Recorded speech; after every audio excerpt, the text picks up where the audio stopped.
आम ओडिशा नवीन ओडिशा पंचायत स्तरीय सचेतनता शिविर अनुष्ठित।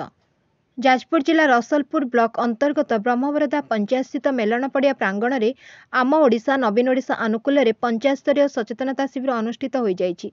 सरपंच ममता शुभदर्शिनी देवଙ୍କ अध्यक्षतार अनुष्ठित कार्यक्रम में मुख्य अतिथि भाव में रसलपुर शिक्षा मंडल अतिरिक्त शिक्षाधिकारी प्रभंजन पति, सम्मानित अतिथि भाव पंचायत निर्वाही अधिकारी निरंजन बड़, समाजसेवी निमायचरण दास, ब्रह्मवरदा मेडिकल डॉक्टर हुसैन जोगदे प्रथमे प्रदीप प्रज्वलन करने सह पायल डांस ग्रुप तरफ स्वागत नृत्य करा परे अतिथि माने राज्य सरकार जनहितकर योजनार सफल रूपायन को प्रशंसा करने सह लोकंकु नूतन योजना संपर्क में अवगत कराइथिले।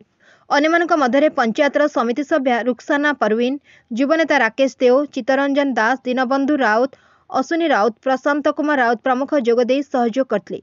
शेष में युवनेता जुल्फिकर अली खां धन्यवाद अर्पण करथिले।